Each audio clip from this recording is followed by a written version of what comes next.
Ongi etorriak Osasuntsu eta Pozik programako beste atal batera, eta gaurkoan Ibon Gurrutxaga medikua dugu gurekin, eta berak esango digu nola mantendu gure bihotza sano.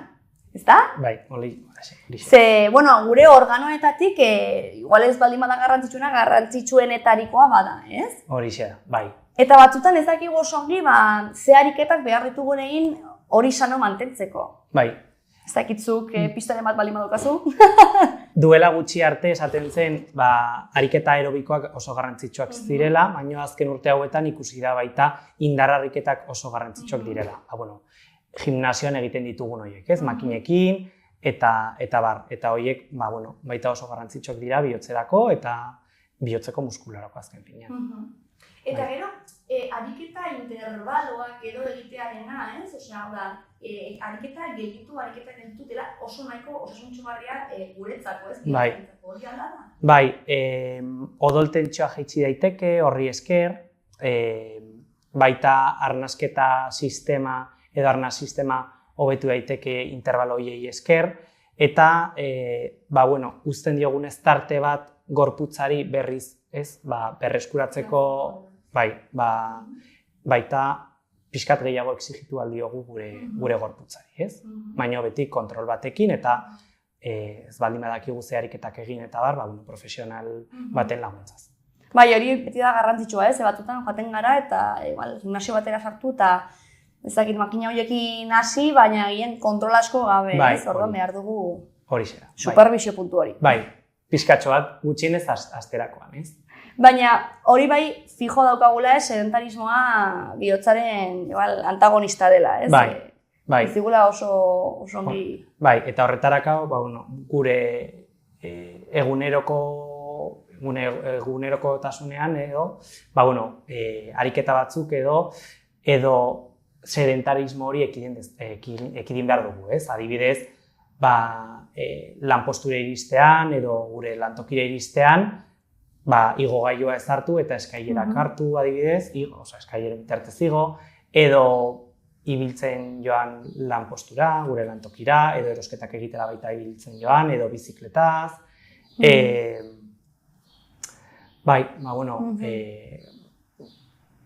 Lan sedentari bat baldin badaukagu altxatu orduro edo eta luzaketa batzuk egin, paseotxo bat eman lanean, horrelako gauzak.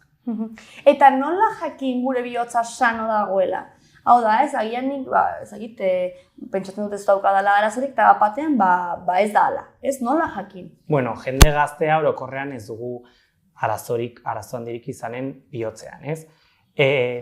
Baita kirol ekstremoren bat edo maratoien bat edo egin behar baldin badugu, askotan gomendatzen dena da kardiologo batean kontsultatu edo pixkat ikusteko gauza horiek. Baina, ez dakit, orokorrean guk egiten dugun kirolarekin ez dugu analisi edo proba espezifikorik behar.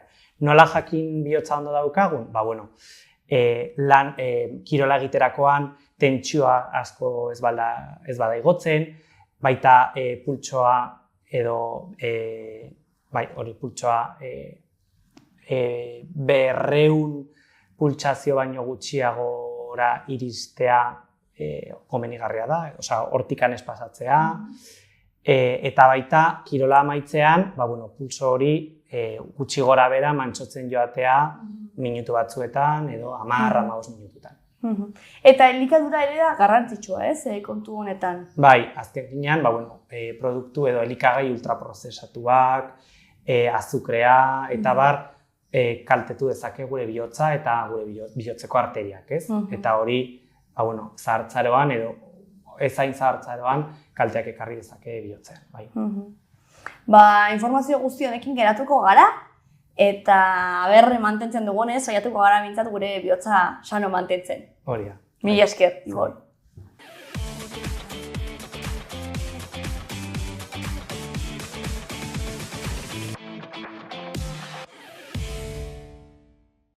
Infekzioen edapena saihestea. Gaixotasun infekziosoak ala nola gripea, koronavirus, tuberkulosia edo gastroenteritisa azkar zabal daitezke. Prebentzio neurriek adibidez txertoak, esku higiene egokia edo maskarak kutsatzea murrizten laguntzen dute eta epidemien arriskoa gutxitzen dute. Osasun sistema arindua mantentzea. Prebentzio eraginkorrak ospitaletako saturazioa saihesten laguntzen du. Infekzioen prebentzioak osasun langileen lana arintzen du eta baliabideak behar dituzten beste gaixotasunetarako libre uzten ditu. Osasun sistema iraunkorragoa bihurtuz. Populazio kalteberen babesa. Haurrak, adinekoak, immunitate baxua duten pertsonak edo gaixotasun kronikoak dituztenak kalteberagoak dira infekzioen aurrean. Prebentzio neurriek talde hauek babestu eta bizitza arriskua duten konplikazioak saihestu ditzakete. Ekonomian eta gizartean eragina murriztea. Infekzioen aurkako prebentzioak lan bajen eskoletako etenaldien eta ekoizpen galeren kopurua gutxitzen du. Horrek ekonomia egonkor mantentzen eta gizartearen funtzionamendu normala bermatzen laguntzen du. Laburbilduz, gaixotasun infekziosoen prebentzioa giltzarria da osasun publikoaren babesean, osasun sistemen iraunkortasunean eta bizitza kalitatearen mantentzean.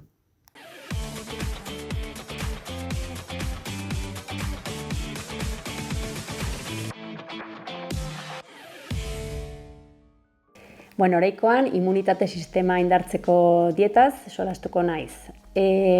Gure gorputzak eguneroko mikroorganismo eta virusen aurka borrokatzen du eta sistema immunearen indarra elikaduraren bidez babestu eta sendotu daiteke. Elikadura egoki bat da gure lehen defentsa lerroa. Zein elikagai dira honenak immunitatea indartzeko? Batetik barazki eta fruta freskoak, adibidez, laranja, kiwi, brokolia eta asa. Hauek C vitamina ugari dute eta horrek zelulen babes funtzioa indartzen du. Frutu lehorrak eta haziak, E vitamina, zinka eta omega-3 gantzazidoak ematen dizkigutelako eta anturaren aurkako eta immunitatearen indargarri direlako. Jogur naturala edo kefirra, probiotikoen iturri oso egokia dira eta estetako osasunak eragin zuzena du immunitatean. Gero baratxuria eta jengibrea ere oso gomenigarriak, propietate antibakteriano eta virusen aurkako propietate egokiak dituztelako. Nola laguntzen dute vitaminak eta mineralek gure defentsan? C vitamina virusen eta bakterioen aurkako borrokan parte hartzen du. D vitaminak sistema immunitatearen aktibazioa eta zelula infekziosoen aurkako erantzuna indartzen du. Eguzki hartzea eta arrain urdina hartzea dira gomendio berenak. Gero zinka, infekzioei aurre egiteko funtsezkoa da eta babarrunetan, estebeteetan eta frutu idorretan aurkitzen da. Eta zer rola dute prebiotikoak eta probiotikoek immunitate sisteman? Probiotikoak bakterio osasungarriak dira, estetako flora zaintzen digutenak. Sistema immunearen zati bat esteetan dagoenez, flora orekatu batek infekzioen aurkako erantzuna hobetzen du.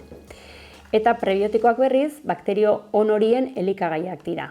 Tipula, baratxuria, platano berdea edo zereal integralak prebiotikoetan aberatsak dira. Laburbilduz, erran elikadura osasuntsuak sistema immunearen funtzionamendu egokia bermatzen duela.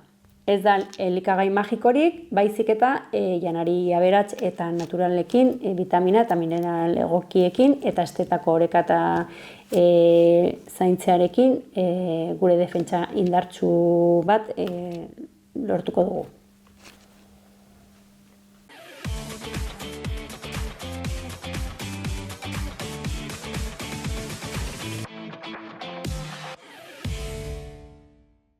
Mankuerna altxaketa egingo dugu, beso bakar batekin. Ariketa honetan, sorbalaren muskulatura lantzen dugu, eta zuzen mantenduz gorputza, mankuerna bat gora eramango dugu. Besoa luzatuz, eta kontrolatuta behera eramanez. Berriz gora, eta be.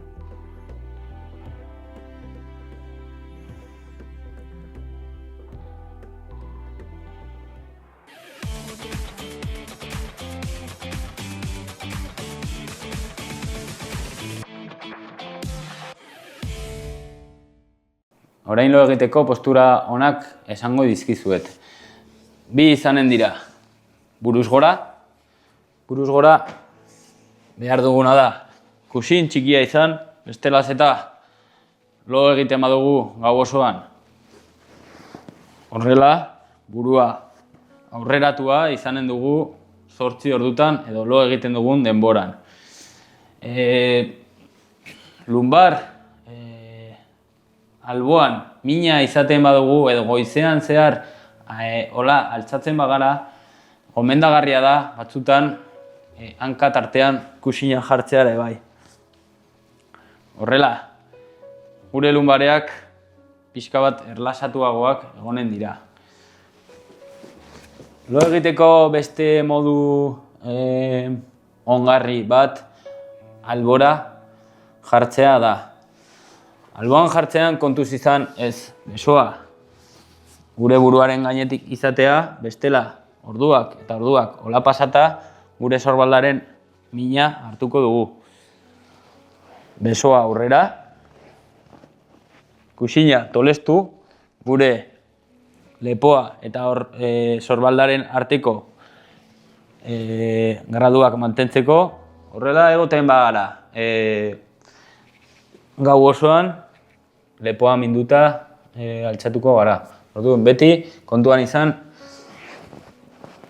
alboan gaudenean mantendu behar ditugula gradu hauek. Eta aldakak ez aurrera erortzeko kusina hankatartean sartuko dugu. Nire ustez, hau da lo egiteko modu egokiena. Zergatik sartzen dugu kusina hankatartean? Zeren ez badugu sartzen, gure aldakak eta gure pelbisa gau osoan torsio batean egon daiteke. Aldaka aurrera, ligamentoa eta muskuloak elkartzen dute pelbisarekin eta mindu dezakegu gure lumbareak, sakroa eta bar.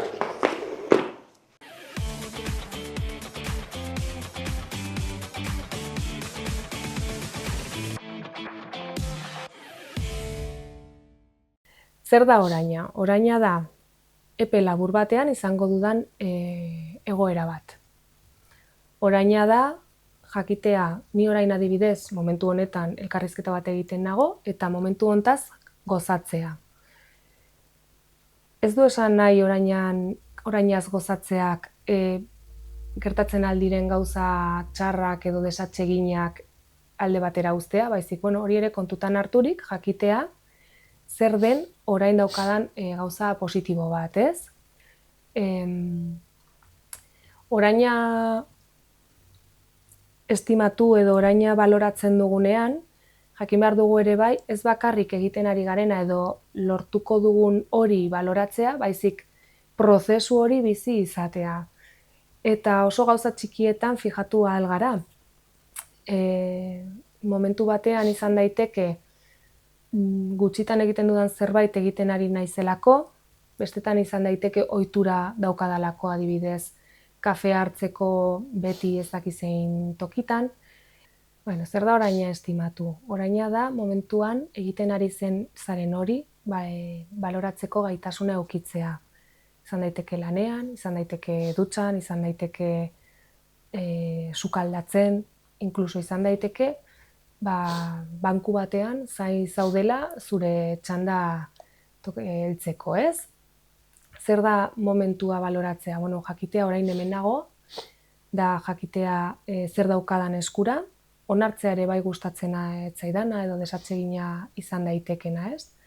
Eta inkluso pauso bat gehiago ematen aldugu eta momentu horietan gai izatea gure zentzumen guztiak martxan jartzeko, ez? Badago teknika txiki bat, 105 zentzumenen teknika deitzen dena, eta da zentzumen ez zentzumen banan joatea, eta bizitzen ari garen hortan kontzientzia hartzea eta arreta jartzea, ez? Adibidez, orain momentu honetan nik ikusten dudana da, bulegoa eta hemen gure kamera,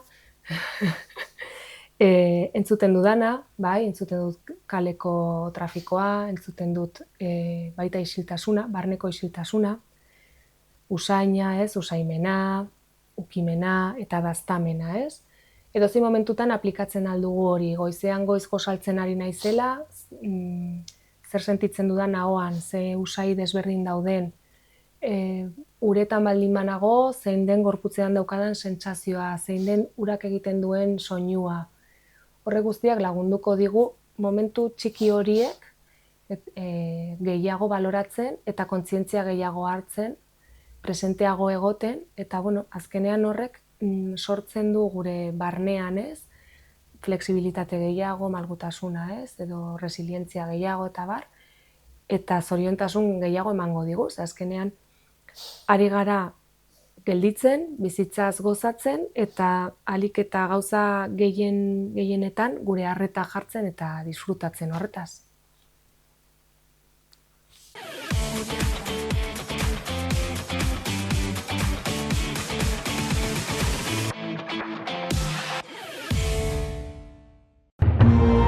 Gobierno de Navarra. Nafarroako gobernua.